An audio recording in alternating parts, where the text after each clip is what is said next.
Assalamualaikum warahmatullahi wabarakatuh.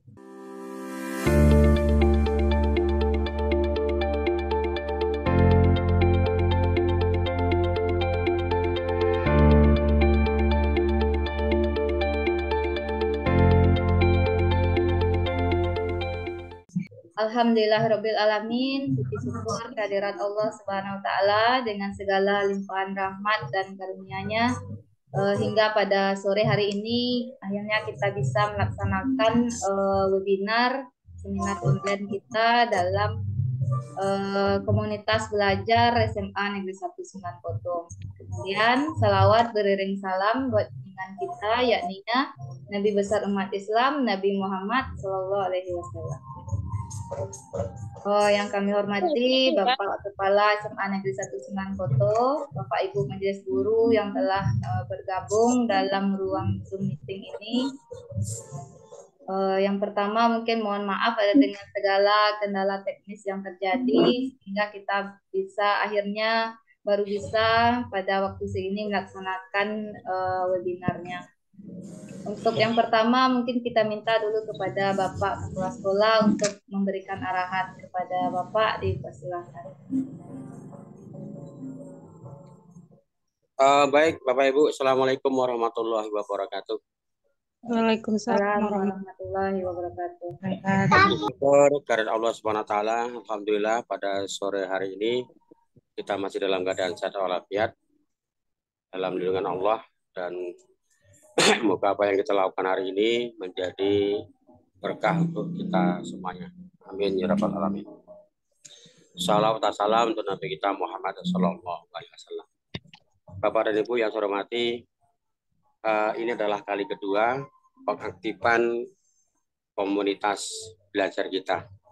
Oleh karena itu diharapkan semuanya bisa mengikuti dengan baik, karena ini akan langsung terdata di PMM dan menambah poin kita untuk kelanjutan karir kita sebagai abdi negara dan pelayan pendidikan ke masyarakat.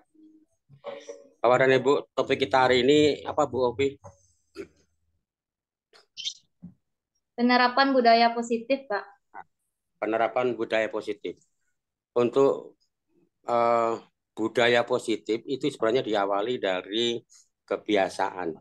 Kalau kebiasaan itu kita lakukan setiap hari, baik untuk kita selaku guru, pendidik, dan juga ke anak-anak kita, maka lama-kelamaan akan menjadi budaya dan membudaya untuk kekasan sekolah kita, terutama di 9 Koto. Bapak dan Ibu yang saya hormati,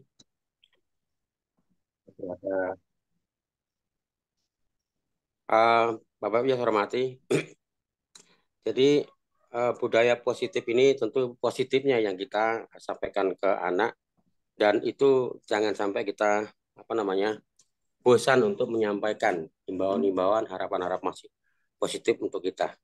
Yang paling penting dasarnya adalah mampukah kita Bapak Ibu untuk menjadi public figure bagi mereka, public figure atau contoh suri teladan bagi anak-anak didik kita. Kita yakin dan percaya anak-anak didik kita ini dengan latar belakang yang bermacam-macam, luar biasa, dari tempat mereka di rumah sampai ke sekolah itu perjuangannya juga sangat luar biasa, dan itu semuanya membawa masalah. Belum lagi masalah keluarga di rumah, masalah pribadinya, semuanya berkecamuk dalam dada mereka, dan untuk menetralisir itu yang adanya di sekolah. Karena memang mungkin di rumah nggak ada yang bisa dijadikan contoh walaupun orang tuanya sendiri. Terkadang tanpa sadar kita udah berkeluarga semuanya, punya anak, ya ini terkadang ucapan kita, tingkah laku kita itu terkadang membuat anak-anak kita itu tidak nyaman di rumah. Nah, sebagai pelampiasan ini tentu satu-satunya harapan adalah dengan gurunya di sekolah. Oleh karena itu, kalau kita mampu menjadikan sebagai public figure bagi mereka, jadi contoh suri teladan bagi mereka, maka lama-kelamaan yang positif ya yang kita kedepankan akan menjadi budaya, dan itu mereka akan dapatkan kenangan itu sampai seumur hidup sampai beliau nanti menjadi keluarga baru, menjadi seorang ayah dari anak-anaknya, ibu dari mereka, itu seumur hidup akan menjadi cerita yang indah untuk mereka. Oleh karena itu, kita sebagai pendidik jangan pernah lelah dan bosan untuk membuat mereka itu benar-benar nyaman dengan kita. Yang penting nyamannya itu Bapak Ibu. Ketika kita di kelas, kita harus menyadari bahwa anak-anak kita itu enggak semuanya siap untuk belajar. Semuanya punya masalah. Pun kita juga sendiri secara normal juga punya masalah. Karena itu kita kesampingkan semuanya dan kita harus benar-benar mampu memposisikan diri menjadi contoh untuk mereka. Dan kita terkadang juga tidak menyadari bahwa mereka berangkat sekolah itu membawa masalah yang luar biasa. Mungkin di rumah belum sarapan, di rumah sering terjadi konflik rumah tangga, piring terbang dan semacam-macam. Nah di sekolah lah mampunya kita, profesional kita sebagai seorang pendidik memang benar-benar diuji, dan disitulah guru hadir untuk membuat mereka itu nyaman di sekolah. Dan ke depannya tentu dengan keikhlasan hati kita semuanya Bapak Ibu, kita harapkan memang akan lahirlah budaya positif yang akan coba kita uraikan nanti oleh Bu Popi. Oleh karena itu, sekali lagi jangan merasa lelah dan jangan merasa bosan menghadapi bengalnya anak kita, menghadapi bandelnya anak kita. Itulah barangkali mereka bisa berbuat seperti itu karena tidak mendapat tempat mengeksplor diri.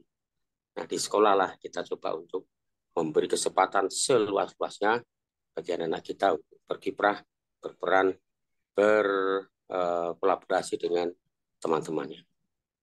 Mungkin itu saja yang perlu saya sampaikan soal pembinaan sekolah. Semoga hal yang positif ini bisa kita terus sampaikan dan seperti air mengalir, terus mengalir seperti pincuran atau keran yang tiada henti, mengalir secara alami. Dan ini tentu akan memberi manfaat positif bagi kita semuanya. Bapak Ibu yang belum gabung, silakan bergabung dan kita terus berupaya bagaimana pendidikan kita di SMA kita, di sekolah kita ini benar-benar menjadi tempat bagi mereka untuk menuntut ilmu sekaligus untuk menimba karakter-karakter positif yang bisa diambil dari guru-gurunya. Itu saja Bu Pi dan semuanya. Semoga ini bisa memberi manfaat positif bagi kita semuanya. Assalamualaikum warahmatullahi wabarakatuh. Waalaikumsalam warahmatullahi wabarakatuh. Demikian tadi arahan dari Bapak Kepala Sekolah. Mudah-mudahan bisa memberi penguatan kepada kegiatan kita pada sore hari ini. Mungkin langsung saja Bapak Ibu, saya selaku moderator dan juga sebagai narasumbernya pada sore hari ini, sambil menunggu teman-teman kita yang lain bergabung, sebenarnya saya menyiapkan ice breaking. Mungkin kita lihat sebentar ice breakingnya Bapak Ibu, supaya lebih fresh pada sore hari ini.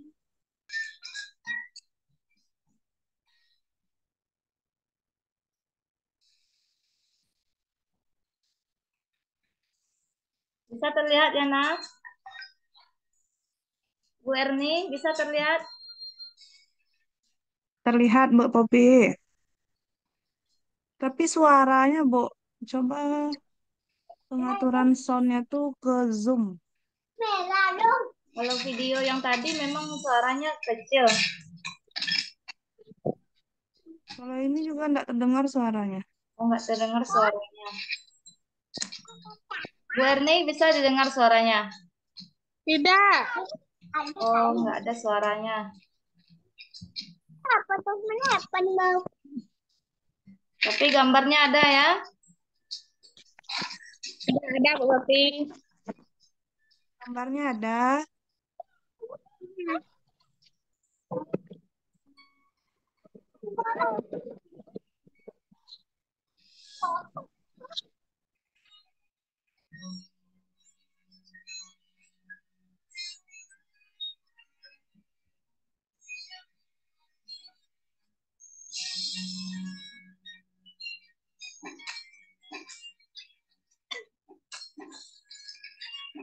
karena Bernard ini juga tidak berbicara Bapak Ibu, jadi kita tonton saja gambarnya ya Bapak Ibu.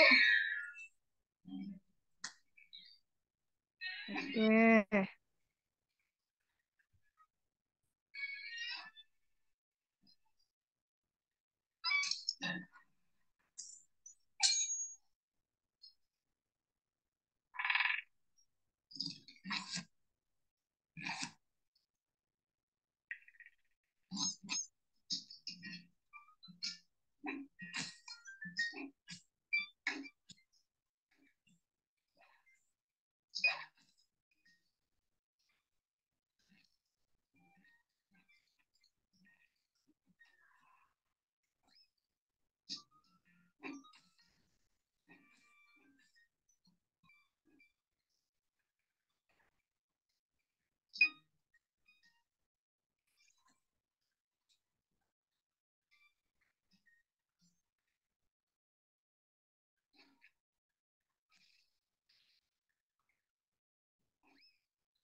Oke, itu tadi Bapak Ibu tampilan dari film anak-anak Bernard.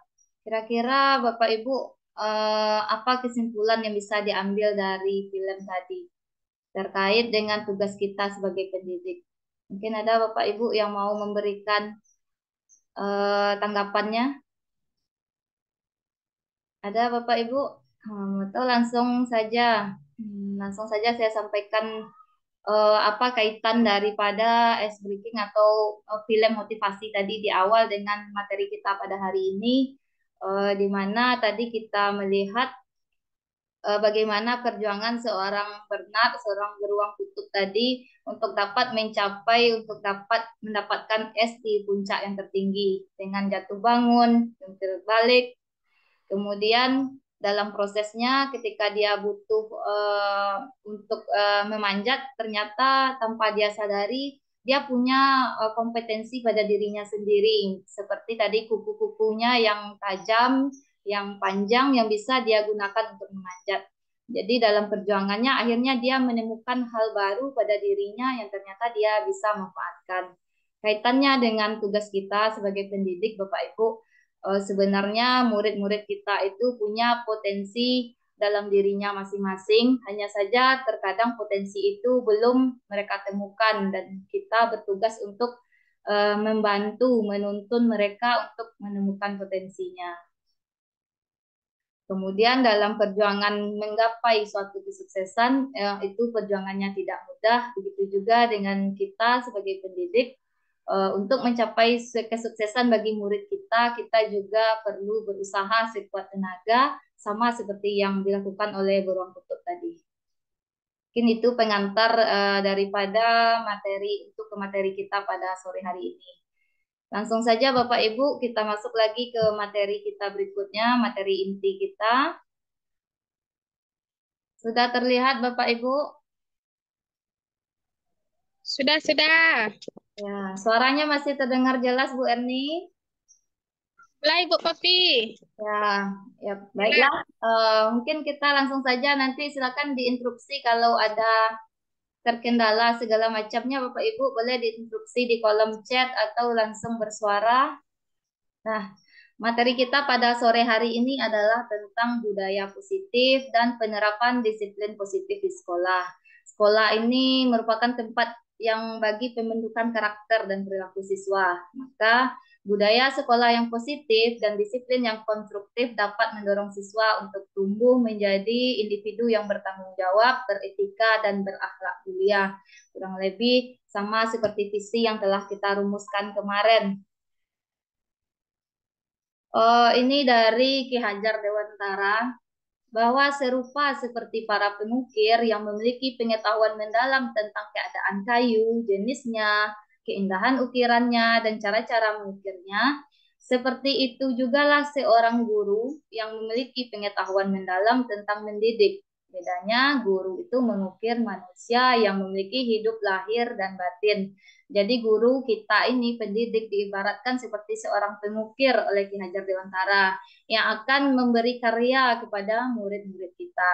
Jadi kita harus kalau pengukirnya tahu keadaan kayunya, keindahan ukirannya, cara mengukirnya, kita guru juga tahu bagaimana caranya mendidik, bagaimana triknya supaya hasil karya kita kepada murid kita itu bisa mereka manfaatkan untuk kehidupannya. Cuma bedanya guru ini mengukir manusia yang memiliki hidup lahir dan batin. Kemudian ada kebutuhan dasar manusia supaya kita seperti pengukir tadi yang harus memahami tentang kayu yang diukirnya, kita juga harus memahami bahwa kita berinteraksi dengan murid kita, di mana dia punya 5 kebutuhan dasar. Yang pertama, kebutuhan fisiologisnya, kebutuhan untuk mempertahankan hidup seperti makan, minum, tidur, dan bernapas.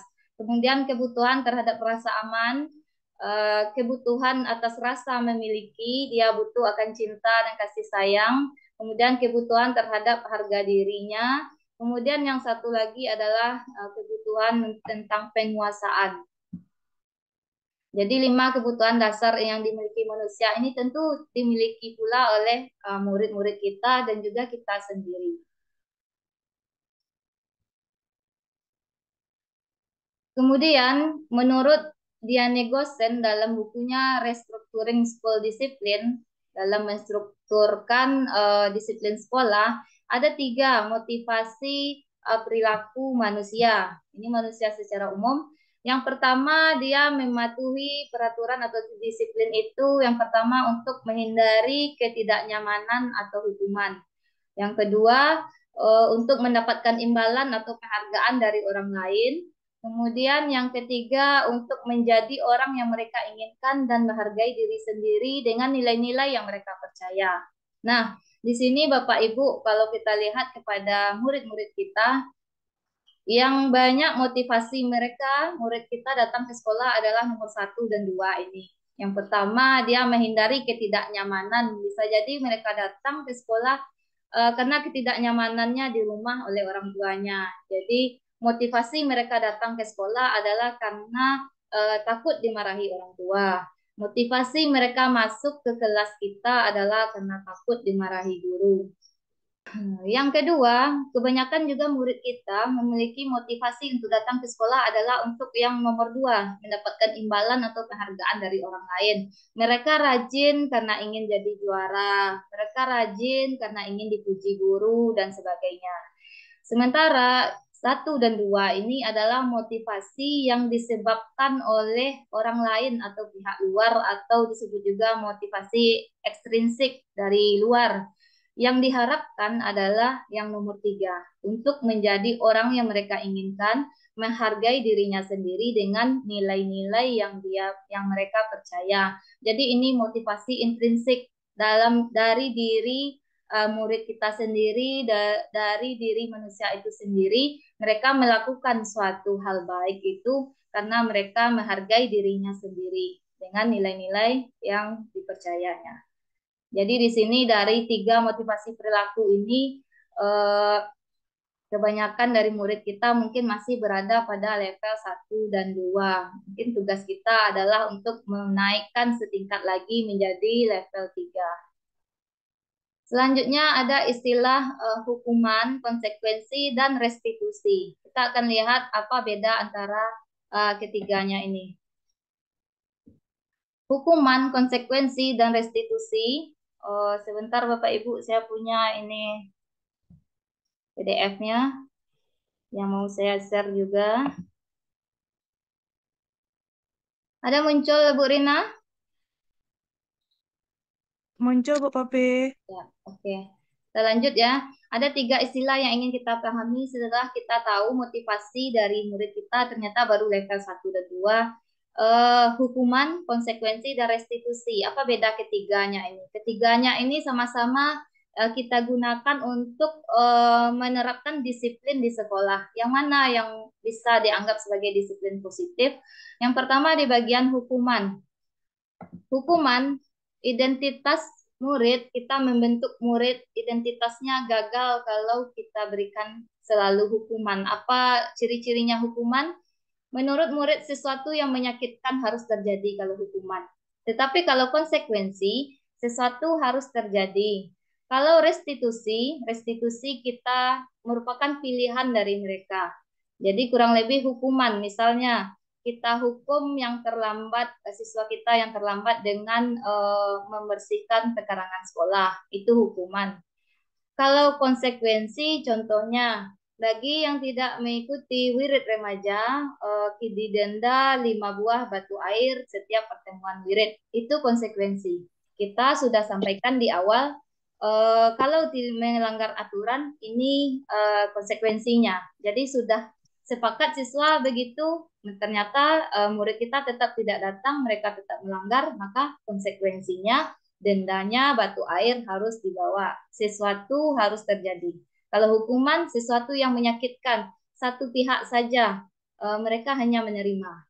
Sementara restitusi, nanti kita dalami lebih lanjut, restitusi merupakan pilihan buat murid kita, pilihan mereka. Jadi tidak menyakitkan bagi murid. Hukuman tidak nyaman untuk murid, konsekuensi juga tidak nyaman untuk murid, kalau restitusi menguatkan untuk murid. Kalau hukuman, korban mendapatkan keadilan. Kalau diberi hukuman, kalau misalnya ada korban, ada temannya mungkin yang jadi korban, korban mendapatkan keadilan. Konsekuensi, korban bisa diabaikan.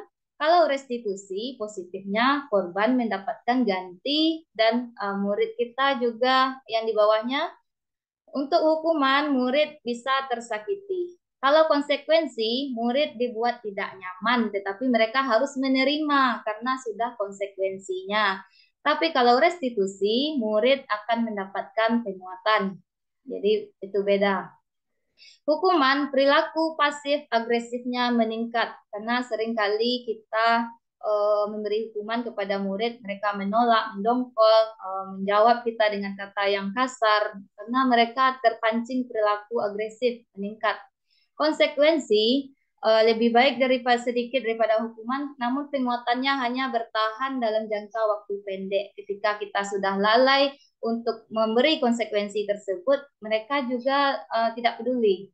Misalnya seperti dengan denda wirid remaja tadi. Ketika kita lalai untuk meminta dendanya, maka mereka kembali lagi ke habitat awalnya, tidak mau mengikuti kegiatan. Tapi kalau restitusi, masalah jadi terpecahkan. Hukuman, sistem tidak akan berjalan bila murid tidak takut dengan hukuman yang kita berikan. Contohnya, hukuman murid yang terlambat adalah menyapu teras kantor. Mereka tidak takut, jadi mereka santai saja. Setiap hari mereka lakukan hal seperti itu karena mereka tidak takut dengan hukuman. Konsekuensi, dia butuh dimonitoring, disupervisi terus-menerus dari guru. Jadi begitu guru abai, guru lalai, mereka kembali lagi ke habitat awal tadi. Sementara untuk restitusi, murid diajarkan untuk belajar bertanggung jawab untuk perilakunya. Jadi kurang lebih seperti itu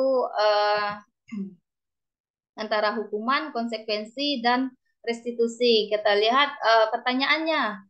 Kalau hukuman kita terlalu biasa mengatakan peraturannya adalah titik-titik, maka kamu harus titik-titik. Kalau konsekuensi, apa peraturannya? Mampukah kamu melakukannya? Kita tetap memberi aturan kepada murid, tapi dengan bertanya apa peraturannya. Ini sering kita lakukan rasanya yang di bagian konsekuensi. Kamu kan tahu apa aturannya ke sekolah ini, apa aturannya begini. Nah, itu dia kita berada di tahap konsekuensi. Kalau restitusi, apa yang kamu yakini, apa yang bisa kamu lakukan untuk memperbaiki masalah ini. Jadi kita guru bertanya lagi kepada mereka, maunya kamu bagaimana?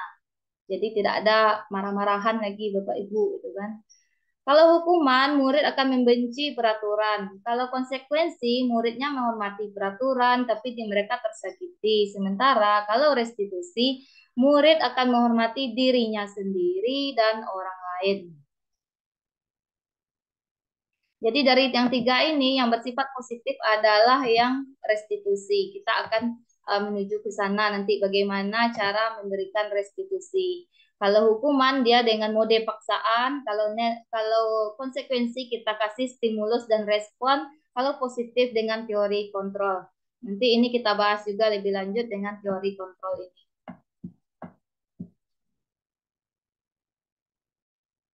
Mungkin kita kembali ke slide yang tadi. Setelah kita lihat apa beda hukuman, konsekuensi, dan restitusi. Nah, kita lihat lagi slide yang tadi.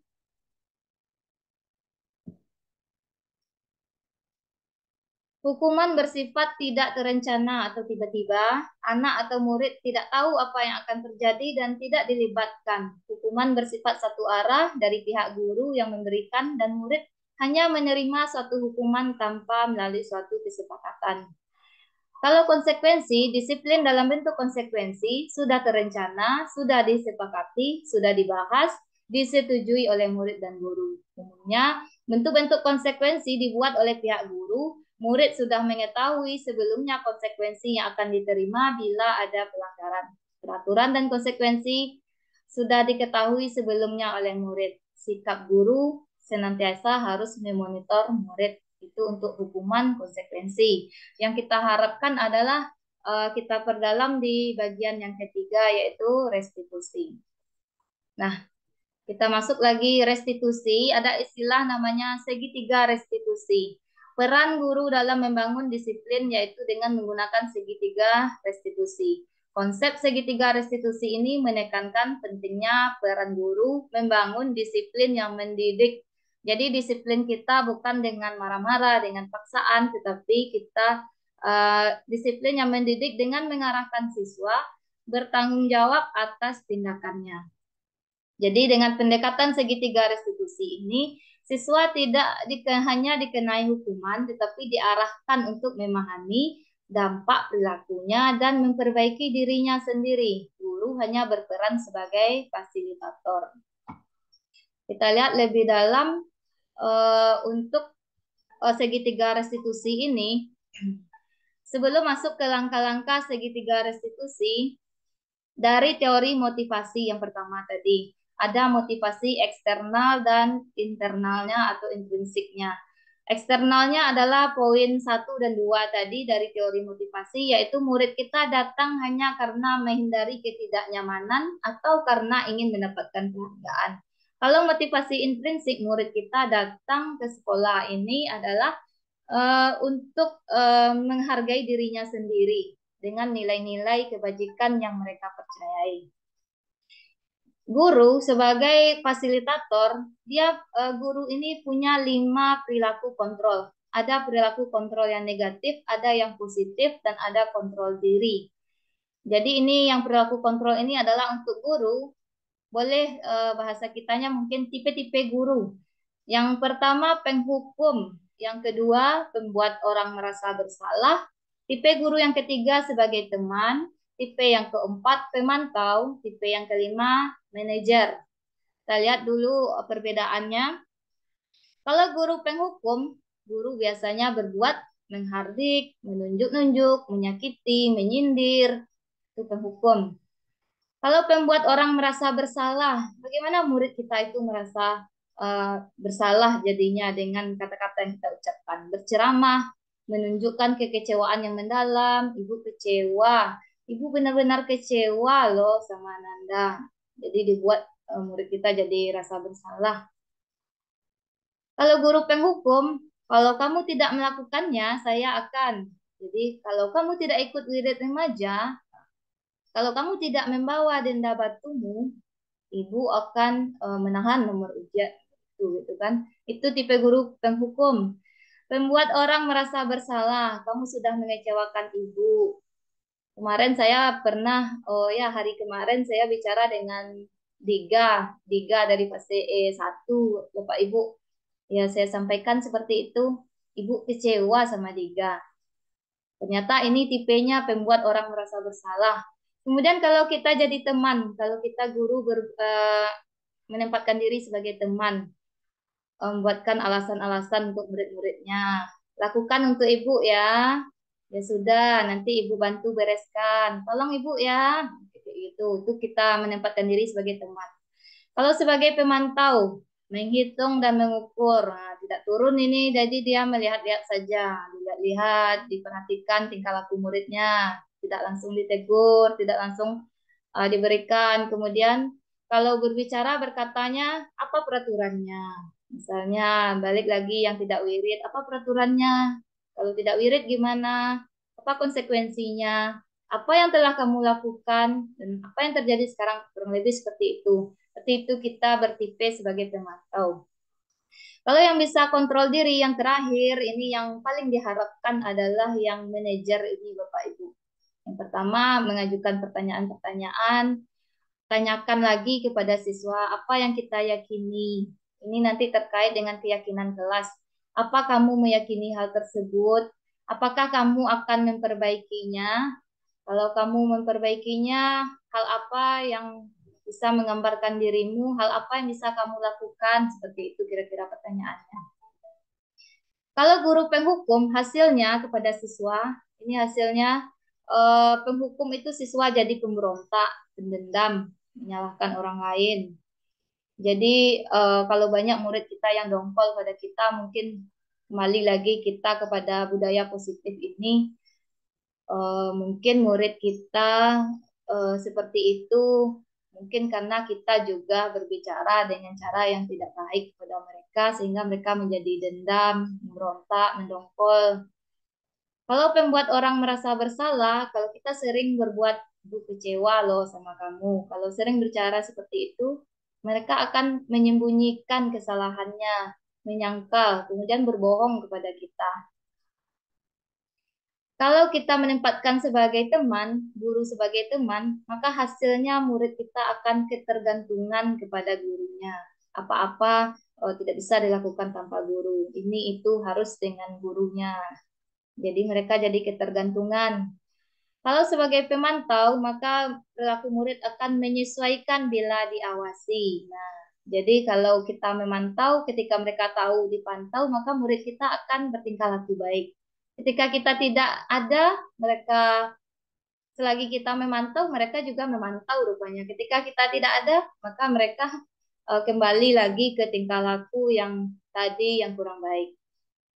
Sementara kalau kita menempatkan diri sebagai manajer, maka itu bisa menguatkan watak atau karakter daripada siswa kita. Kalau ada pertanyaan, boleh raise hand langsung Bapak Ibu. Boleh diinstruksi langsung. Sejauh ini ada pertanyaan Bapak Ibu?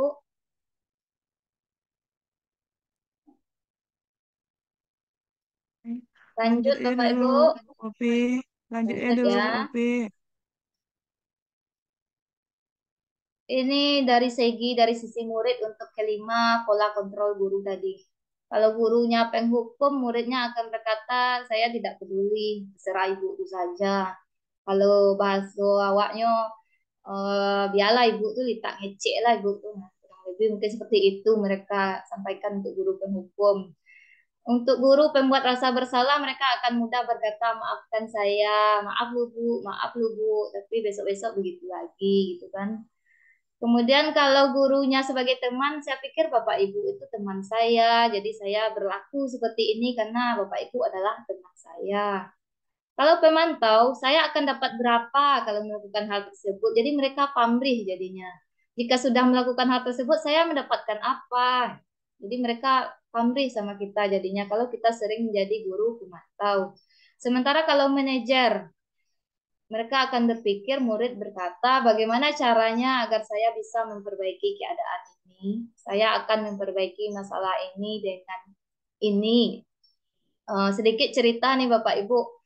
Saya mencoba kemarin, kebetulan karena ada tugas juga, mencoba segitiga restitusi dengan beberapa siswa. Yang pertama dengan sastra, dengan Cai, segitiga restitusinya murid perempuan tentang kebiasaan terlambat setiap hari Jumat. Ya.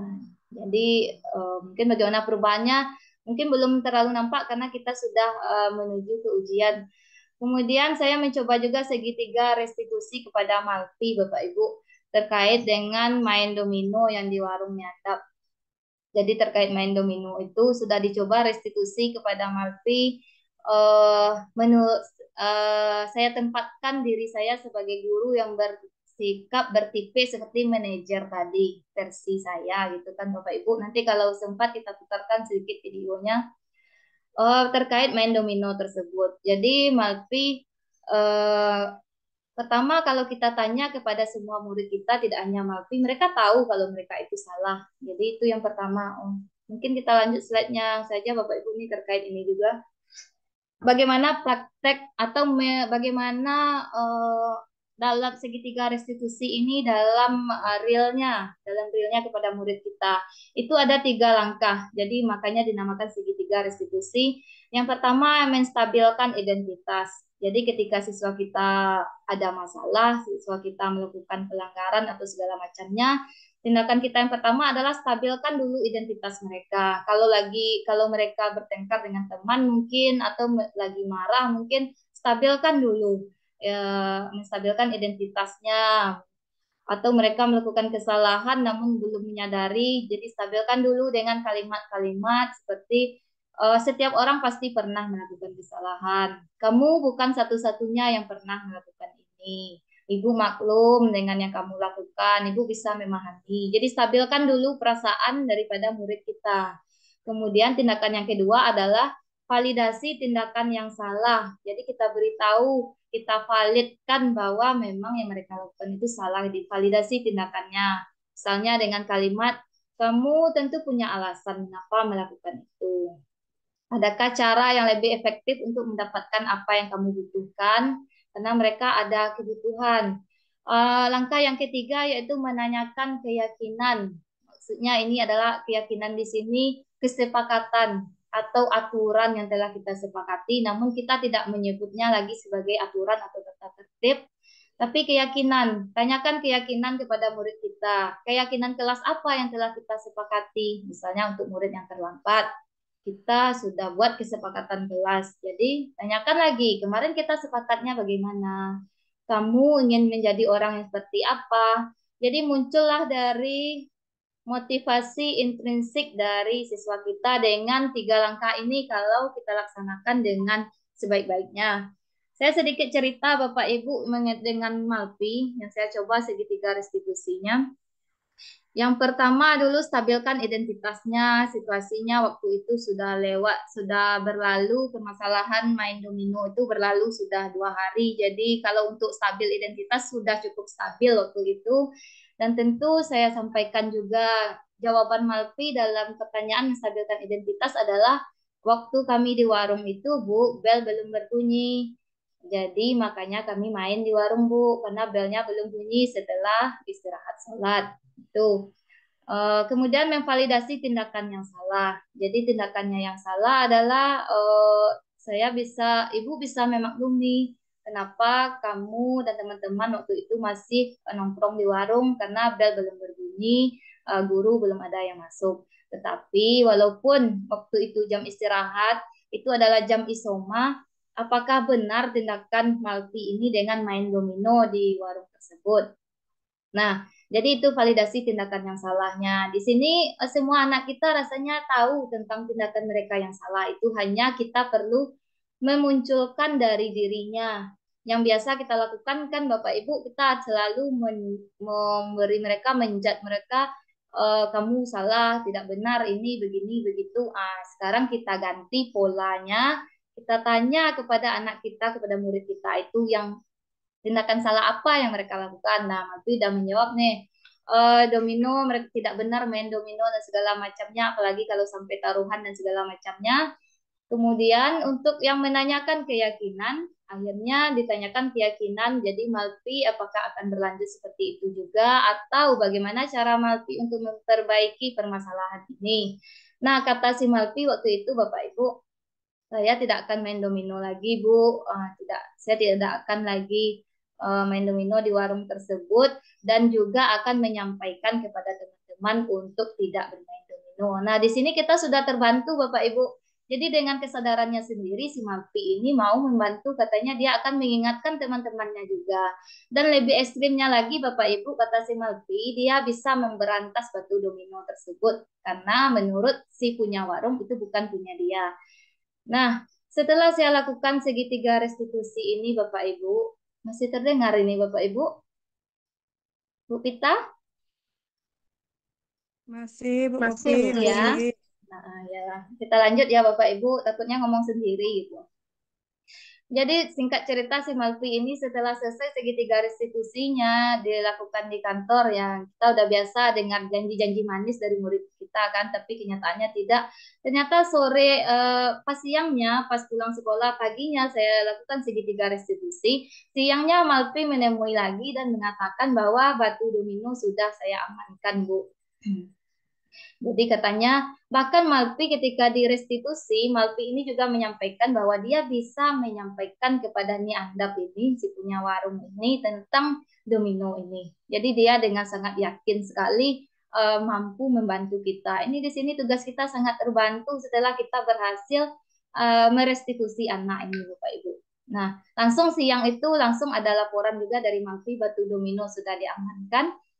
Setelah itu mungkin sekitar 1 minggu berlalu rasanya belum ada laporan domino lagi. Mudah-mudahan ini bisa bertahan. Jadi itu sedikit cerita Bapak Ibu tentang pelaksanaan segitiga restitusi. Ini langkah-langkahnya. Jadi yang pertama itu stabilkan dulu identitas dimanapun mungkin mereka sedang emosi atau mereka sedang bermasalah atau bagaimana, stabilkan dulu identitas murid kita, kemudian validasi tindakan mereka yang salah, sebaiknya dari diri mereka, mereka sadari bahwa ini adalah kesalahan, baru tanyakan keyakinan. Maka dari itu, untuk tahun ajaran baru besok Bapak Ibu, sekarang dengan mengarah kepada pendidikan yang menurut Ki Hajar Dewantara adalah menghamba kepada murid. Jadi di sini mulai beberapa sekolah mulai menghilangkan aturan, menghilangkan tata tertib. Jadi kalau hilang tata tertib, tentu bagaimana penerapan disiplin di sekolah. Nah, begini caranya lagi dengan segitiga restitusi. Sebenarnya merubah namanya saja. Jadi supaya bisa menerapkan segitiga restitusi ini, terutama di tahun ajaran besok yang akan kita mulai Juli nanti, Bapak Ibu, langkah yang pertama ketika masuk ke kelas, terutama dalam PBM atau dalam sekolah secara umum adalah pembentukan keyakinan sekolah atau keyakinan kelas. Jadi setiap kita punya, sebelumnya sebenarnya Bapak Ibu mungkin sudah melakukan juga, Bu Rina juga pernah bercerita tentang keyakinan kelas, kesepakatan kelas. Kalau kita punya ruang sendiri, terutama Bapak Ibu-ibu yang punya lapor gitu kan, punya ruang sendiri, silakan nanti itu kesepakatan kelasnya bisa menjadi milik sendiri di ruang tersebut. Kalau yang di kelas yang berarti kita memang harus ditempel kesepakatan kelasnya dari masing-masing kita. Jadi setiap kita punya kesepakatan kelas atau keyakinan kelas kepada murid-murid kita sehingga ketika terjadi permasalahan, lakukan segitiga restitusi, tanyakan kembali keyakinan kelas yang telah kita sepakati tersebut. Caranya pembentukan keyakinan sekolah atau kelas, yang pertama keyakinan kelas ini bersifatnya lebih abstrak daripada peraturan, namun dia lebih rinci dan konkret.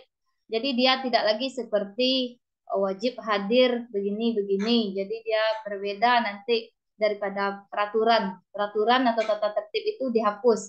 Kita ganti dengan keyakinan kelas. Keyakinan kelas itu berupa pernyataan-pernyataan universal, pernyataan-pernyataan yang mencakup umum. Pernyataan keyakinan kelas ini harus senantiasa dibuat dalam bentuk yang positif. Jadi dia tidak boleh dalam bentuk negatif. Misalnya, contohnya, memakai sepatu hitam tidak dibenarkan memakai sepatu berwarna selain hitam ke sekolah.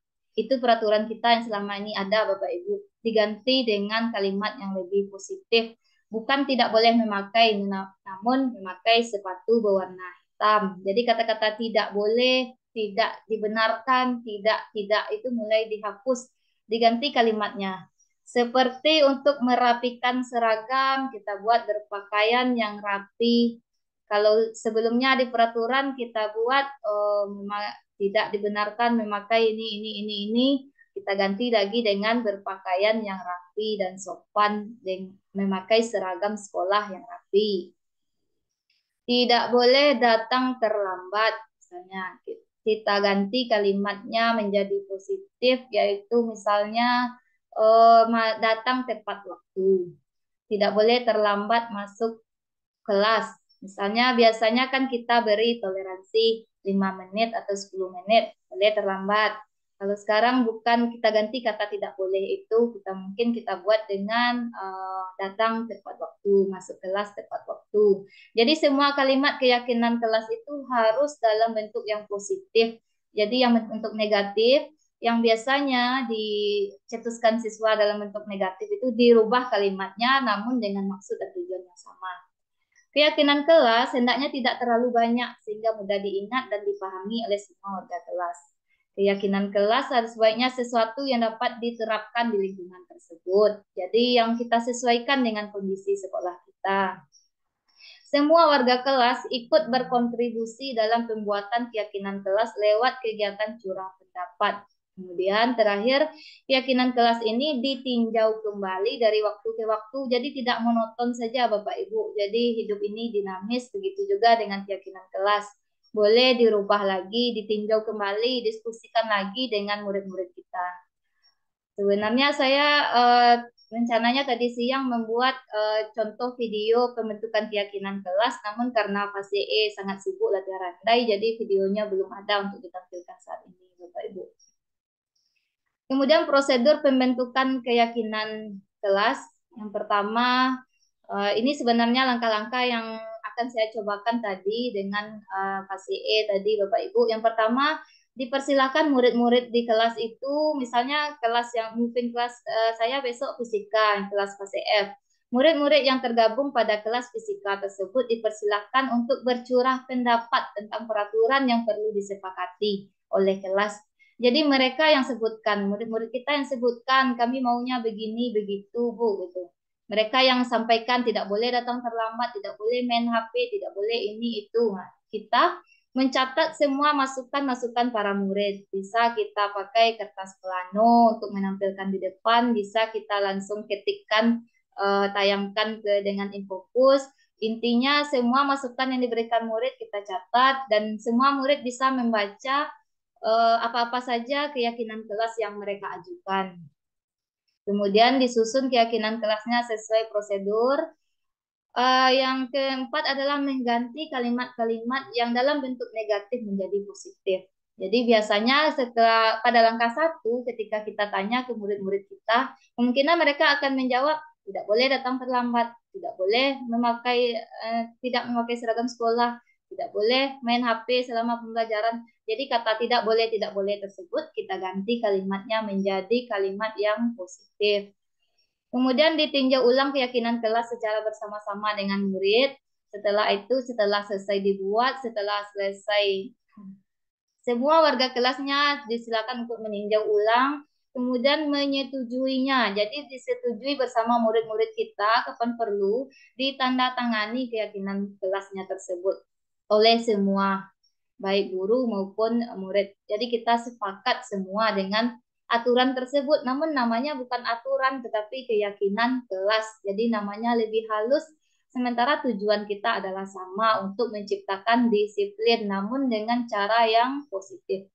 Keyakinan kelas tersebut bisa direkatkan di dinding kelas di tempat yang mudah dilihat semua warga kelas. Ini sangat beruntung sekali kita ibu-ibu yang punya labor, jadi kita punya ruang sendiri yang bisa kita tempeli nanti keyakinan kelas kita. Bagi Bapak Ibu yang kelasnya nanti gabung-gabung, berarti kita berbagi dinding nanti di kelas masing-masing. Setiap mapel punya keyakinan kelasnya masing-masing. Jadi begitu Bapak Ibu, dimulai dari motivasi tadi sampai kepada tipe-tipe guru, tipe-tipe manusia, kemudian bagaimana kita menerapkan segitiga restitusi. Jadi kita menerapkan disiplin yang mendidik, bukan untuk menghukum. Jadi kita fokus pada pembinaan, kita ciptakan kesadaran siswa bangun kepercayaan dirinya, kemudian perkuat motivasinya. Memperkuat motivasi intrinsik siswa, diantaranya kita ciptakan lingkungan belajar yang menyenangkan sehingga mereka senang datang ke sekolah ini bukan karena takut. Kita apresiasi upaya dan kemajuan belajar murid-murid kita pupuk kemandirian belajar. Kemudian yang penting juga adalah melibatkan orang tua dalam membangun disiplin positif di sekolah. Kalau memang kita tidak pakai peraturan atau tata tertib lagi, kita pakai disiplin yang positif, tentu juga kita butuh dukungan yang kuat juga dari orang tua. Kita butuh kolaborasi dengan orang tua yang seharusnya mereka bisa menerima, mendengarkan bagaimana perkembangan anaknya selama bersama kita di sekolah. Jadi mungkin ini juga merupakan suatu kendala di tempat kita di mana orang tua yang dipanggil ke sekolah tidak mau datang karena selalu dipanggil itu image-nya negatif. Jadi kalau kita mau disiplin positif tentu kita juga harus berkolaborasi dengan orang tua. Yang terakhir praktek segitiga restitusi ini videonya yang saya ceritakan tadi yang kepada Malvi, kemudian kepada Chai yang saya cobakan segitiga restitusinya, namun yang paling menyenangkan hati adalah ketika mendapat laporan dari Malvi. Oh, sekian Bapak Ibu materi tentang penerapan budaya positif. Untuk selanjutnya, saya stop dulu share screen-nya. Selanjutnya Bapak Ibu, mungkin kita buka sesi diskusi untuk 2 orang penanya kalau ada hal-hal yang perlu kita diskusikan. Tentang budaya positif ini Bapak Ibu tidak hanya sebagai ini pemenuhan webinar kita saja, namun memang benar-benar nanti bisa hendaknya kita aplikasikan di tahun ajaran baru. Silakan Bapak Ibu 2 penanya untuk sesi diskusi kita. Sedikit Bu Popi. Siap, silakan. Terdengar Bu Popi? Ya, terdengar Bu Erni. Jelas Bu Erni. Ini mengenai apa namanya tadi ada 3. Yang pertama hukuman, yang kedua konsekuensi, yang ketiga apa namanya itu Bu Popi? Restitusi. Lupa. Restitusi. Restitusi. Ini mungkin bukan menanya tapi memberikan satu tanggapan dari anak-anak sih ya. Anak-anak banyak bercerita kan pada umumnya di sekolah kita kan banyak yang datang terlambat. Kemudian dikasih hukuman seperti menyiram bunga, menyapu halaman atau yang lain. Kata anak-anak itu sudah biasa Bu Popi. Jadi kami juga terbiasa terlambat Bu. Itu hal biasa dek kami kalau hukuman seperti itu katanya. Untuk tahun ajaran ke depannya apakah boleh kita rubah lagi yang lebih, maksudnya yang lebih yang luar biasa. membuat anak katanya kalau hukuman yang seperti itu biasa buat kami, makanya kami nggak apa-apa sering terlambat katanya. Ya, ditanggapi ya Bu Erni. Mungkin ya Bu Popi. Ya, ini cocok sebenarnya dengan materi yang tadi. Jadi ketika kita jadi guru penghukum, jawaban anak-anak ya seperti itu. Kami sudah biasa begitu. Hukuman itu nggak ngaruh lagi buat mereka. Sekuat apa hukuman kita berikan nggak ngaruh lagi. Mau yang biasa atau hukuman yang luar biasa sudah tidak ngaruh lagi sama anak-anak kita. Mereka tetap terlambat seperti itu.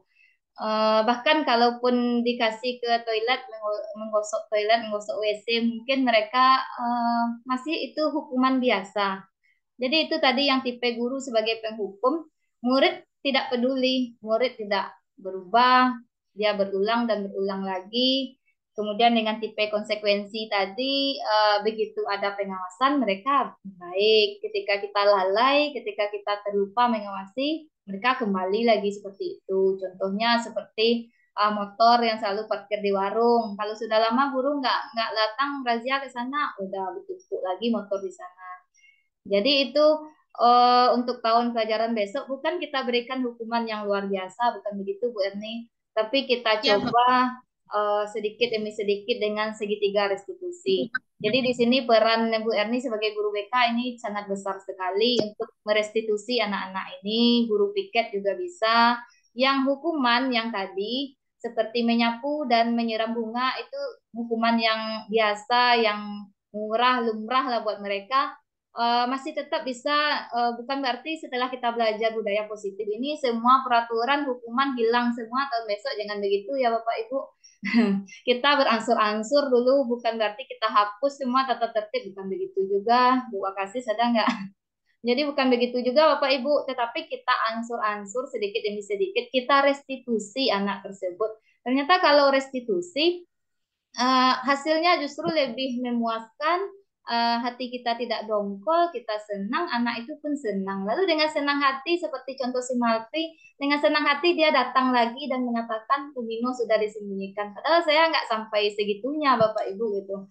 Ternyata seperti itu. Kalau tahun besok seandainya ini, si Malvi ketemu lagi di warung, ini restitusi yang pernah saya lakukan bisa saya tuntut lagi, saya tanyakan lagi dulu janjinya bagaimana, keyakinan kelasmu bagaimana.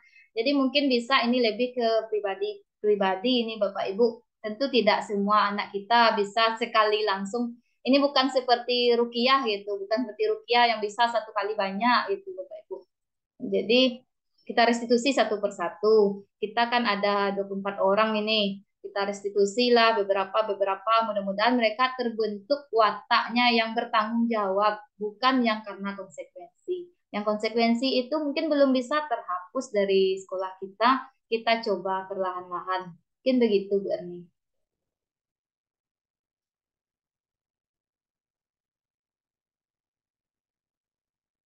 Gimana Bu Erni? Oh, udah error HP Bu Erni. Ya. Iya, Bu Popi, keluar masuk dia Bu Popi. Ya, kurang lebih begitu Bu Erni. Intinya bisa ditangkap ya Bu Erni ya. Ya. Gimana Bapak Ibu yang lain? Ada yang mau menyampaikan, menanggapi lagi? Mungkin kita masih bisa, satu orang lagi. Ada yang mau didiskusikan?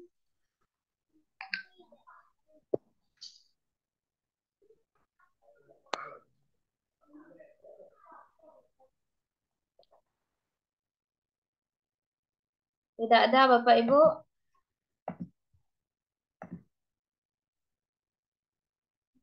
Bapak Ibu, mungkin sebelum penutup, kalau memang tidak ada, siap-siap Bapak Ibu untuk on cam ya. Nanti kita foto bersama. Nah, Bu Bita, siap-siap on cam Bu Bita. Izin Bu Popi menyampaikan. Ya Pak, ya Pak. Silakan Pak. Bapak Ibu guru hebat semuanya, luar biasa sore ini. Mudah-mudahan kita bisa dapat ambil positifnya dari apa yang disampaikan oleh Bu Popi tadi. Nah, ketika kita di kelas berhadapan dengan mereka, yang saya sampaikan di awal tadi, banyak sekali permasalahan secara intern anak-anak kita ini, maka mau nggak mau kita harus menyiapkan diri pula dengan berbagai macam jurus untuk pelayan terhadap mereka. Yang terpenting Bapak Ibu, kalau menurut berdasarkan pengalaman dan juga ini yang sudah kita lakukan, bahwa yang penting anak kita itu ini loh, menyadari kesalahannya. Apa yang aktivitas dia yang rasanya melanggar dari komitmen kelas ataupun kesepakatan yang sudah kita sepakati di awal pembelajaran, maka ini kita sampaikan berulang-ulang. Dan kalau dia melanggar, berarti yang penting dia menyadari bahwa yang dia lakukan itu salah, yang dilakukan itu tidak benar sesuai dengan kesepakatan. Lalu apa? Bantu ibu untuk menebus kesalahan itu seperti apa? Ya, kalau dia, yang penting kita buat, walaupun dia berbuat salah, tetapi kita ciptakan dia itu nyaman gitu. Kita nggak perlu marah-marah gitu. Walaupun sebenarnya dalam hati kecil kita, ini anak melanggar terus, ini gimana nih ceritanya nih. Jadi supaya nyambung, maksud kita itu hubungan psikologis kita sebagai pendidik dan anak murid itu nyambung, dan dia menyadari kesalahannya, apa yang dilakukan itu, bahwa apa yang dilaksanakan itu salah. Misalkan mungkin terlambat, kita sudah komitmen 7:30 udah di kelas. Nah, sementara kita sudah standby semuanya, sementara anak kita mungkin jam 8 baru masuk. Nah, ini kira-kira seperti ini salah atau benar nih? Nah, iya Bu, saya menyadari. Nah, kalau menyadari kesalahan itu gimana tidak lanjutnya? Bantu ibu lah memberikan solusi untuk supaya tidak seperti ini. pasti dia akan mengungkapkan apa yang ada dalam hati nuraninya. Nah, ini yang akan kita kejar terus Bapak Ibu. Termasuk membuat PR, temannya membuat, kita anak yang ini enggak membuat, ini juga sudah termasuk juga kesalahan. Jadi artinya anak itu yang penting kita menyadarkan kepada mereka bahwa apa yang dia lakukan itu tidak benar dan salah, dan dia menyadari kesalahannya itu. Kalau dia sudah menyadari kesalahannya, maka tolong bantu ibu untuk bagaimana menembus kesalahan kamu itu seperti apa. Dia akan menyampaikan pendapatnya pasti seperti itu. Nah, kalau itu ini yang akan kita kejar terus dan akan kita coba terus untuk menerapkan menjadi apa namanya kebiasaan dan tentu budaya. Dan harapan kita, harapan positif kita ke depannya ya tentu tidak menginginkan hal itu terjadi lagi. Apapun kesalahan anak kita, tetap kita hargai dia. Barangkali kita juga menyadari bahwa perjalanan mereka dari rumah ke sekolah itu banyak rintangan dan hambatan yang terkadang kita tidak menyadari hal ini. Sehingga kita langsung menjas anak kita seperti itu. Oleh karena itu, mari kita memanusiakan kembali anak-anak kita sebagaimana memanusiakan mereka dan menimbulkan, mengungkapkan, menyadari kesalahan-kesalahan yang telah mereka lakukan. Yang penting adalah bagaimana kita membuat suasana hati kita itu nyaman, hati anak itu nyaman dengan kita. Makanya kalau ini terus kita lakukan ya seperti air yang menitik di batu, lama-lama akan menjadi sekeras apapun batu itu akan menjadi pecah karena tetesan air yang terus-menerus kita nggak bosan untuk berikan nasihat padanya. Mungkin itu saja tambahan dari saya. Silakan lanjut. Ya Pak, terima kasih Pak, luar biasa sekali dari Bapak ke sekolah tadi Bapak Ibu. Memang benar, jadi mari kita seperti air yang menetes di batu, lama-lama batunya nanti juga akan berubah juga walaupun dengan air yang setetes-setetes tadi. Jadi mungkin kita pantang menyerah seperti tadi yang video motivasi di awal tadi seperti beruang kutub si Bernard tadi yang juga pantang menyerah. Terima kasih Bapak. Mungkin Bapak Ibu yang lain mungkin masih ada tambahan. Oh ya, sedikit lagi Pak, kebetulan di sini ada Bapak Kepsek dan Ibu Wakasis juga ada. Jadi untuk peraturan dalam pemikiran saya ke depannya ini Pak, untuk peraturan sekolah tata tertib itu Bu Nora juga kita rubah nanti namanya menjadi mungkin keyakinan sekolah. Kemudian untuk peraturan yang dari per guru mapel di PBM-nya di kelas itu namanya keyakinan kelas. Dengan walas juga tentu ada juga. Nah, yang dengan pihak sekolah yang besarnya itu nanti kita namakan dengan keyakinan sekolah. Jadi yang namanya keyakinan sekolah itu tidak turun dari kita saja gitu Pak. Nanti kita adakan sesi curah pendapatnya bersama siswa di awal tahun ajaran nanti. Itu Pak dalam bayangan saya ke depannya. Gitu Bu Nora. Enggak apa-apa Bu, itu hal positif yang bisa dilanjutkan karena ini pendidikan itu selalu dinamis dan tentu kita bisa menyesuaikan dan mengikutinya sesuai dengan perkembangan sifat dan karakter anak kita saat ini. Jadi merubah kalimat-kalimat yang sifatnya kalimat negatif menjadi kalimat-kalimat positif ini mungkin diserahkan kepada tim kesiswaan yang nanti akan menggodok ini semuanya sehingga menjadi kalimat penguat yang bisa kita jadikan budaya sekolah kita. Oke, nggak apa-apa. Kemudian mohon izin menyampaikan ini Bapak Ibu. Halo. Ya Halo. Pak. Mohon izin menyampaikan himbauan dari pengawas kita ini sebelum ditutup. KSP harus segera diselesaikan Bu. Jadi pada kita semuanya yang sudah membuat konsep pembelajaran masing-masing agar segera dikumpulkan dan direkap oleh tim kurikulum untuk membuat satu KSP yang 2024-2025 gitu. Ya, karena Pak, sekolahnya cukup banyak sekali yang mau ditelaah dan dibaca oleh pengawas kita. Makanya kalau kita lebih awal tentu akan lebih banyak masukan untuk sekolah kita. Itu saja. Lanjut. Iya Pak. Terima kasih Pak atas dukungannya. Jadi Bapak Ibu semua mungkin waktu juga sudah sore sekali ini. kita sudah berjalan kegiatan kita kurang lebih 2 jam kayaknya Bapak Ibu. Mungkin terakhir penutup dari saya sedikit Bapak Ibu, pengalaman pribadi saya kemarin ini saya agak-agak malu untuk menyampaikan budaya positif ini kepada Bapak Ibu semua, karena semua kata-katanya, semua pengantarnya, semua penjelasannya itu menampar kepada diri saya sendiri. Mungkin Bapak Ibu paham dan maklum, sebagai guru yang dicap sebagai apalah begitu oleh siswa gitu kan. Dengan adanya materi budaya positif ini benar-benar menampar kepada diri saya sendiri, dan sangat-sangat ingin saya terapkan untuk kedepannya, dan ketika saya coba satu ternyata lebih enak Bapak Ibu daripada kita harus makan hati dan jantung terus oleh murid-murid kita. Jadi mudah-mudahan kedepannya kita bisa sama-sama satu tujuan Bapak Ibu, setelah kita samakan visi kita untuk sekolah kita kedepannya, kita berjuang untuk murid kita. Seperti kata Ki Hajar Dewantara, murid itu ibarat padi yang ditanam di sawah, guru ibarat petani yang memupuk, mengurus padi tersebut hingga menjadi bulir-bulir bulir-bulir beras yang jadi, yang berisi gitu. Jadi mudah-mudahan kita bisa ke depannya lebih baik lagi memberikan pelayanan pendidikan kepada murid-murid kita. Mungkin sekian saja Bapak Ibu, karena saya narasumber yang merangkap sebagai moderator. Terakhir kita tutup dulu kegiatan kita ini dengan membaca hamdalah. Alhamdulillah ya Rabbil alamin. Mohon on cam Bapak Ibu supaya bisa kita ambil fotonya. Silakan on cam Bapak Ibu. Hadir. Nah, dipoto lah. Gaya menanjak Bapak Ibu. Apa melejit. 1, 2, melejit Sun. 1, 2, 3.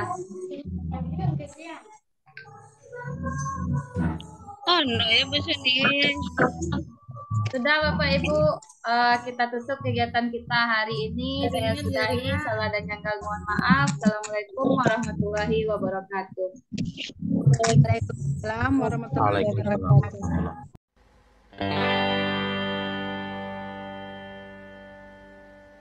Assalamualaikum warahmatullahi wabarakatuh. Waalaikumsalam warahmatullahi wabarakatuh.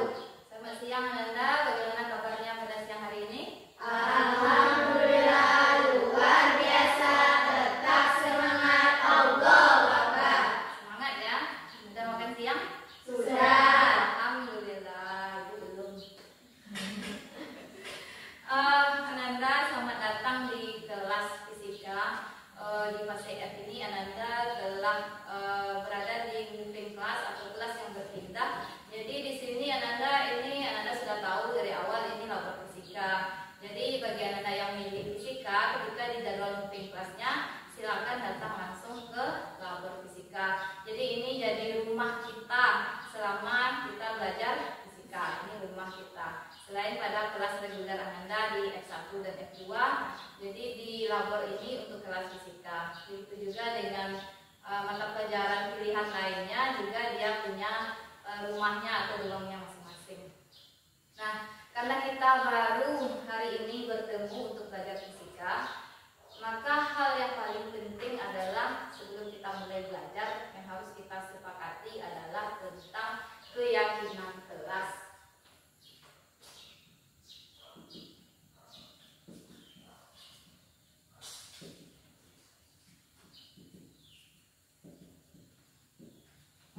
Jadi kita perlu menyepakati dengan keyakinan kelas ini. Anda tentu juga sudah biasa membuat keyakinan kelas sebelumnya di fase E dengan guru mata pelajaran umum yang di fase E. Nah sekarang untuk yang kita diskusikan siang hari ini adalah keyakinan kelas yang untuk mata pelajaran fisika. Jadi keyakinan kelas ini adalah hal-hal yang nanti kita yakini, hal-hal yang kita percayai adalah suatu hal yang baik, nilai yang baik, atau bahasa dulunya sebelum dirubah menjadi keyakinan kelas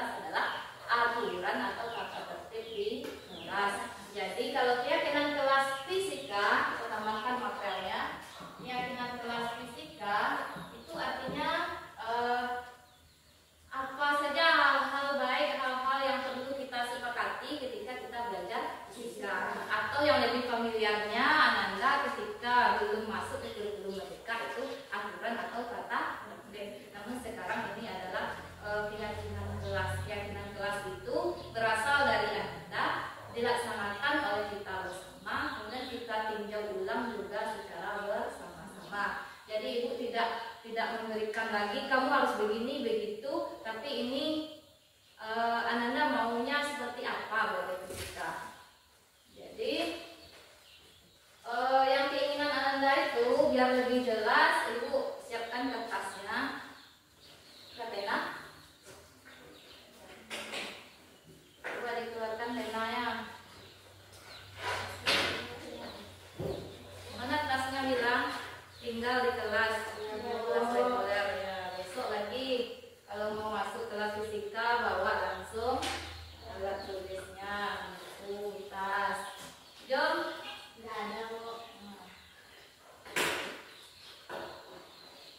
Ada isinya tuh, Jom. Bisa menulis. Ada ya, semua sudah punya alat tulis. Kita belum masuk ke materi fisika, kita sepakati saja dulu supaya belajar kita enak, nyaman. Kita sepakati keyakinan kelasnya. Jadi ini dibagi 1 per orang. Kalau kurang nanti boleh tambah lagi.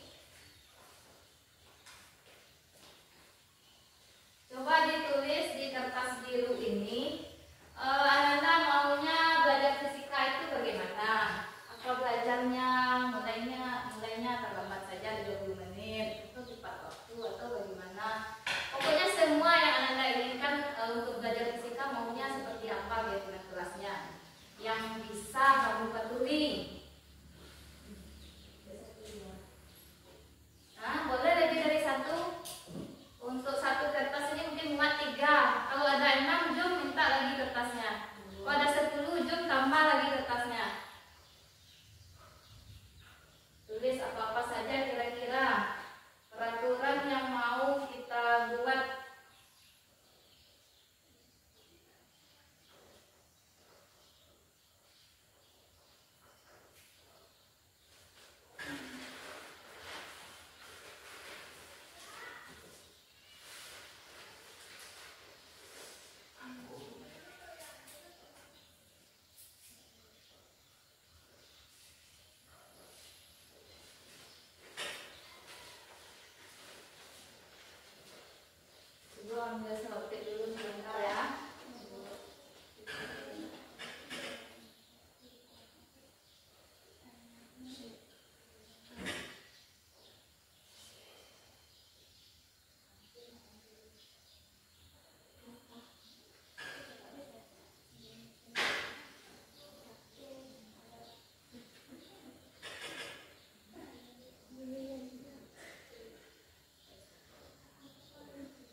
Yang sudah dapat lemnya dan gelasnya ke depan.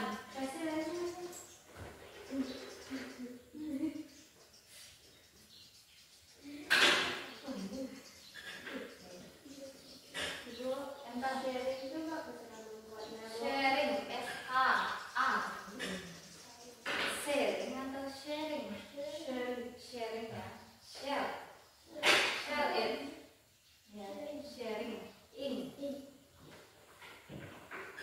Silakan tempel. Agis. Silakan ditempel. Di sini Bu. Kasihlah batasannya.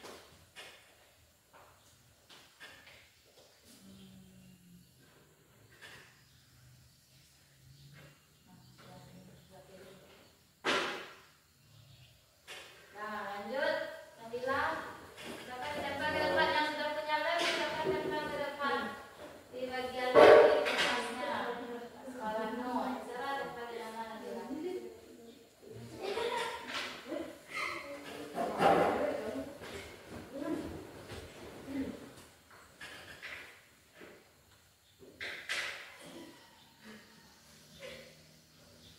Ya, masing-masing rata-rata berapa buah ini?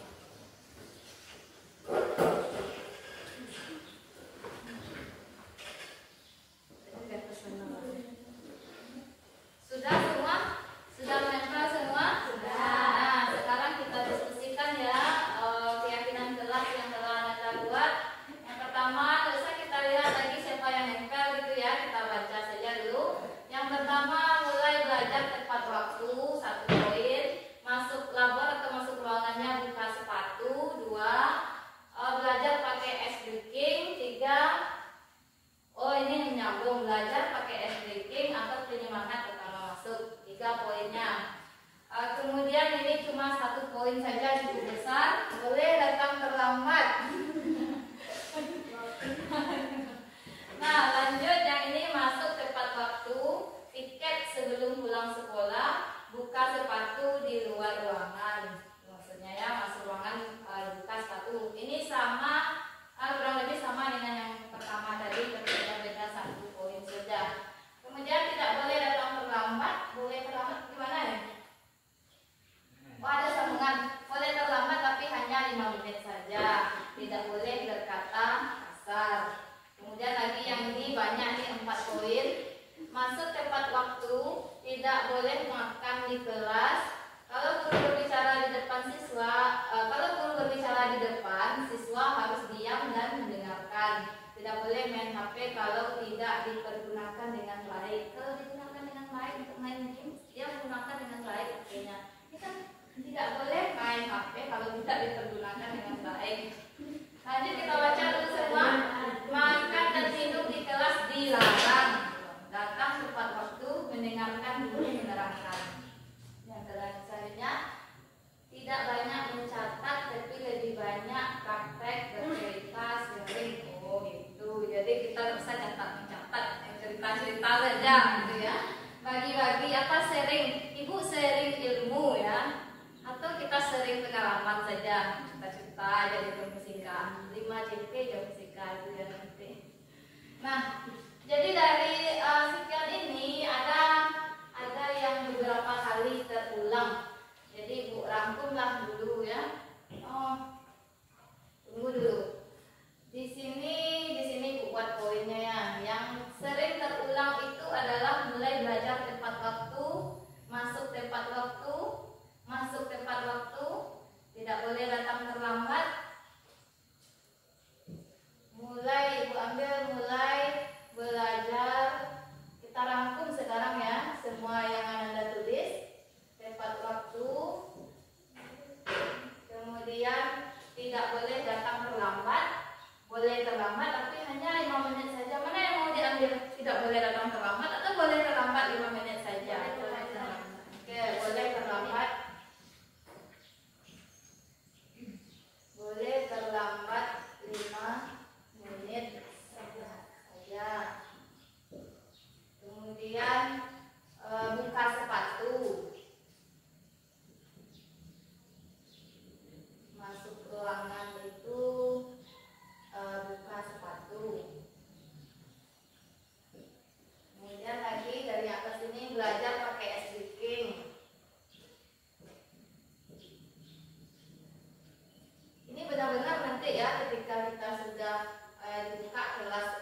etikanya benar-benar ini nanti dipatuhi ini.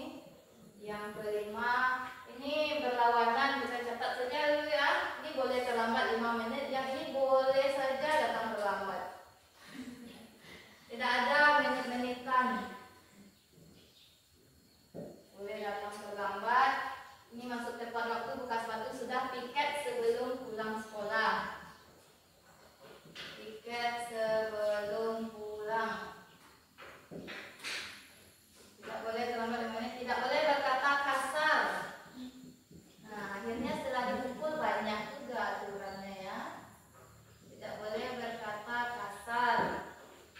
Lanjut. Masuk tepat waktu, tidak boleh makan. Tidak boleh makan di kelas. Kalau guru berbicara, siswa harus diam dan mendengarkan. Kalau guru bicara,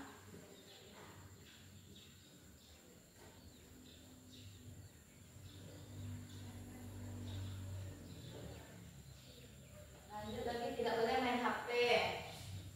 Pendek saja ya, saya Bu Samu tidak boleh main HP. Makan dan minum di kelas dilarang, lalu disambung saja ya, makan dan minum langsung. Kemudian datang tepat waktu, mendengarkan guru menerangkan, sama tidak banyak mencatat.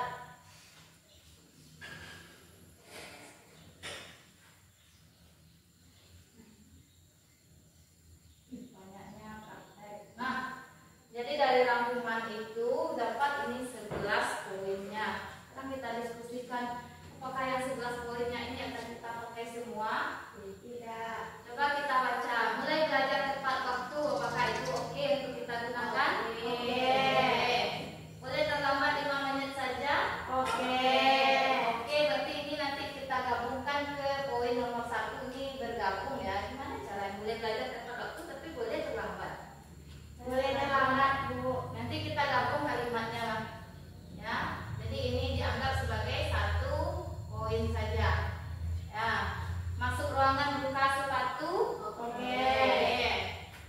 Belajar pakai es breaking. Oke. Kalau kita sepakati, berarti es breakingnya tidak hanya dari guru, bisa juga dari murid. Jadi siapkan nanti gantian kita menyediakan es breakingnya. Jangan ibu-ibu aja yang senang-senang apalah di depan gitu kan. Boleh datang terlambat sementara kita sudah sepakat belajar tepat waktu. Berarti ini kita coret. Bagaimana si tukang tulis tadi?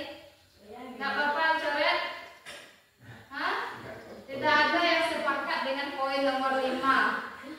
Jadi kita ikut suara yang terbanyak. Piket sebelum pulang. Oke. Tidak berkata kasar. Oke. Tidak makan dan minum di kelas. Tidak. Gimana kalau tidak sedang belajar? Ini kan kelas kita ya sekarang tidak boleh makan dan minum. Tidak. Tidak, Bu. Tidak apa-apa makan dan minum. Tidak apa-apa. Kita ganti yang di kelasnya ini dengan ketika jam pelajaran. Nanti diganti ya. Kemudian kalau guru bicara siswa diam mendengarkan. Oke. Tidak main HP. Oke. Jadi nanti ganti kalimat akhirnya, tidak boleh main HP kalau tidak digunakan dengan baik. Tidak boleh menggunakan HP kalau tidak diizinkan oleh guru. Oke. Tidak banyak mencatat tapi banyak praktek. Oke. Jadi dari 11 kita coret 1, kita gabung 1 dan 2 berarti jadinya itu 9. Nah, sekarang keyakinan kelas itu ini yang kamu usulkan yang di sini kalimat positif. Nah, 1, 2 dan seterusnya. Ya, Bu bagi lagi kertasnya. Apa itu kalimat positif? Apa bedanya sama yang ditulis sekarang? Kalimat positif kita ganti kalimat ini dengan tujuan dan maksudnya sama, tetapi dengan bahasa yang lebih positif. Contohnya kata tidak boleh begini, ini kurang positif. Cenderung pemahaman kita negatif, tidak berkata kasar. Apa kalimat positifnya? Berkata, berbicara dan bertingkah laku yang sopan. Nah, itu kan positif kan? Tidak berkata kasar, itu kesan kita nih negatif. Kita ganti, boleh ini dari aku saya coret aja lah, ini sangat negatif ini. Sedikit sebelum pulang, coba diganti nanti kalimat ini udah ini. Tidak boleh makan dan minum di saat jam pembelajaran. Kata tidak boleh itu kita sering memikirnya hal yang negatif, kasar. Jadi kita ganti. Nah, ibu bagi, kamu ada 7 orang. Ibu bagi kita ada 9 kalimat. Nah, ini gabung mulai dari mulia ya. Ini sudah oke tadi, tapi buat kalimatnya menggabungkan poin 1 dan 2. Diganti kalimatnya nih yang lebih enak didengar. Wila poin 3 dan 4. Apakah ini sudah positif? Kemudian Agis poin 5 dan 6. 5 sudah. 3 dan 4, 6 dan 7 Agis ganti menjadi kalimat yang lebih positif. Nabila poin 8, Rafa poin 9, Fadila poin yang 10, Jumaida poin 11. Pas ya. Nah, ditulis lagi di kertas post-it-nya. Bagaimana rasanya? Ada yang perlu ditambahkan kalimatnya untuk lebih jelas? Yang mengandung kata tidak boleh, coba dipikirkan kalimatnya. Supaya kesannya ibu tidak selalu memarahi Ananda, marah-marah, nyuruh-nyuruh. 5 menit ya. Silakan ganti kalimatnya.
di teras di luar ruangan dan menyusunnya dengan rapi. Itu satu. Yang kedua baca guys. Yang tadi yang mana ya dibaca? Oh, ada nomornya. Jadi Main HP hanya pada saat kepentingan atau keperluan pembelajaran. apakah sudah cukup positif? Sudah. Sudah. Oh, mainnya coba diganti dengan menggunakan. Kalau main itu kan kesannya berarti games kan gitu. Menggunakan ya. Ini kita ganti nanti dengan menggunakan HP. Oh ya, itu minta Mutia catat satu orang.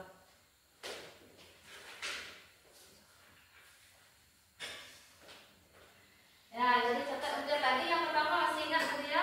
Yang masalah sepatu tadi. Nah, yang kedua menggunakan HP hanya pada saat kepentingan atau untuk keperluan belajar. Nah, habis silakan duduk. Lanjut lagi Wila ke depan.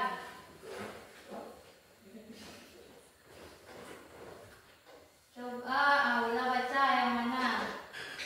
Ketika pulang sekolah usahakan tiket terlebih dahulu. Ketika pulang sekolah usahakan tiket terlebih dahulu. Ini karena bukan kelas reguler, jadi belum tentu setelah di novel fisika Anda pulang kan? Bisa jadi kembali ke kelas F1 atau F2-nya. Jadi bagaimana kalimatnya kita ganti sedikit? Ketika selesai belajar fisika. Ketika selesai belajar fisika, petugas tiket usahakan tiket dulu. Apa mau bertiket atau bersihkan ruangan sama-sama? Bersihkan sama-sama. Sama-sama saja karena kita kelas kita cuma kecil ya. Jadi setelah selesai belajar fisika, ruangan dibersihkan secara bersama-sama. Itu lagi lah. Ketika kita belajar di sekolah usahakan berkata yang baik dan sopan. Apakah sudah cukup positif? Sudah. Yang agak kurangnya di sini kata usahakannya nih, ketika kita belajar di sekolah usahakan berkata yang baik dan sopan. Bagaimana kalau selalu berkata baik dan sopan? Kan baik dan sopan kita tidak hanya di sekolah dituntut sebenarnya ya. Kita ganti ya. Silakan duduk Lila. Lanjut siapa lagi mau Adi Maida?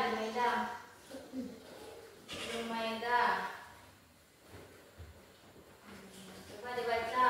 Mana lagi yang belum dibaca? Ini sudah. Ya. Diam ketika guru menerangkan pelajaran. Apakah sudah cukup positif? Bagaimana rasanya?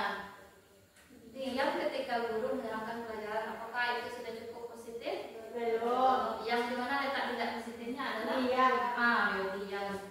Diam itu kayaknya gurunya begitu manusia harimau. Diam. Jadi kita ganti. Apa kalimatnya? Memperhatikan guru ketika guru menerangkan. Oke. Memperhatikan guru ketika menerangkan pelajaran atau memusatkan perhatian kepada guru. Itulah memperhatikan guru ketika menerangkan pelajaran. Lanjut, jom satu lagi. Kurangi mencatat perbanyak praktek. Kurangi mencatat perbanyak praktek. Kira-kira apa itu sudah cukup positif? Belum. Apa itu bisa dijadikan keyakinan kelas? Tidak. Kenapa tidak? Kurangi karena mencatat itu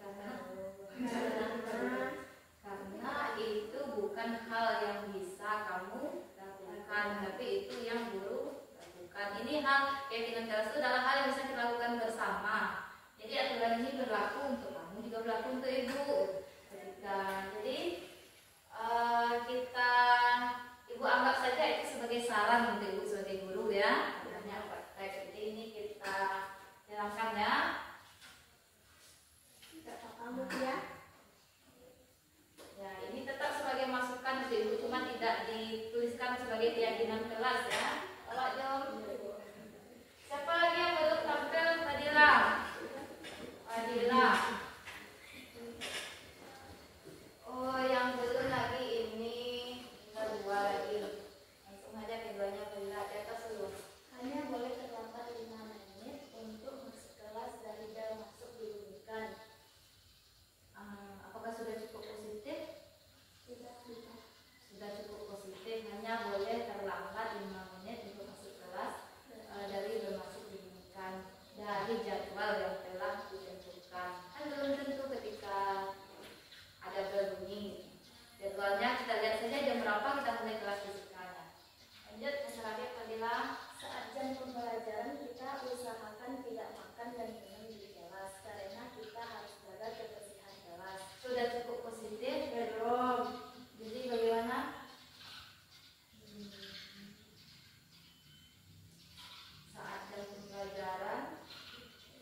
bagian atas. Jadi dicatat dia. Ya. Jadi itu sudah dari berapa poin dia? Itu 7 poinnya. Nah, dari 7 poin itu kira-kira apakah itu sudah cukup untuk kita belajar fisika dengan aman dan nyaman? Sudah rasanya tidak ada yang perlu ditambahkan lagi? Kakak? Sudah cukup rasanya untuk supaya jangan terjadi nanti bentrok dengan guru, dengan sesama teman. Bisa? Nah, jadi keyakinan kelas itu bukanlah peraturan atau tata tertib yang ibu paksakan kepada Anda, tapi adalah kesepakatan kita bersama. Jadi kita sepakat dengan 7 poin hari ini dengan keyakinan kelas kita. Kalau kita sudah sepakat, explaining-nya kemana perginya? Belajar pakai explaining. Bagaimana kalau diganti mengikuti pembelajaran dengan penuh semangat? Nah, cara kita kasih semangat bisa explaining, bisa dari kamu nanti explaining-nya, bisa dari ibu. Intinya kita mengikuti pembelajaran fisika dengan semangat. Itu berarti ada 8 poin. Bagaimana, sudah cukup rasanya? Sudah cukup. Nah, kalau sudah cukup, supaya kesepakatan kita ini selalu kita ingat, kita tidak terlupa, maka nanti kita tuliskan di karton yang besar ini, dibuat sebagus dan seindah mungkin, kemudian kita tempel di dinding labor fisika ini yang mudah terlihat. Jadi ketika Anda terlupa, silakan dibaca kembali kesepakatan kelas yang telah kita buat hari ini.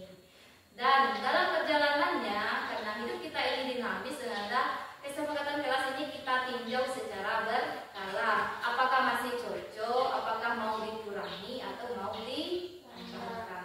Ya, jadi begitu ya kesepakatan kelas kita pada hari ini. Kita akan mengikutinya, kita sepakat hari ini. Sudah sepakat dengan berapa poin? 9. Sudah sepakat dengan 9 poin kesepakatan kelas kita hari ini? Sudah Ibu toko palu ya? Nah, sah kesepakatan kelas kita. Jadi nanti tidak ada Anda yang tidak tahu atau diharapkan tidak ada yang melanggar kesepakatan kelas setelah kita buat hari ini. Nah, mungkin untuk kesepakatan kelas kita cukupkan, Anda. Sekian saja pada hari ini. Ada pertanyaan? Tidak. Segera kembali ke kelas reguler Anda setelah ini. Ibu Airi, Assalamualaikum warahmatullahi wabarakatuh. Waalaikumsalam.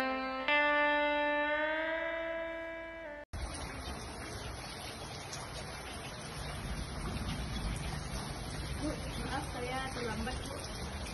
Kamu perhatikan setiap Jumat selalu terlambat. Kenapa kamu terlambat? Saya pergi mengantar ibu jualan ke pasar, Bu. Dia pergi jualan, itu mengantarnya pakai mobil, Bu. Dan cuma saya yang bisa mengantar sendiri. Kenapa? Kamu yang bawa mobilnya, tidak pakai orang lain bawa mobilnya. Iya, Bu. Karena keadaan kan, semenjak ayah tiada, cuman saya satu-satunya anak yang bisa diandalkan untuk mengantarnya ke pasar. Gimana lah ya, Bu? Pokoknya cuman aku sendirilah yang bisa mengantar ibu saya ke pasar. Kamu saya juga anak yang baik. Membantu orang tua itu adalah tugas yang mulia.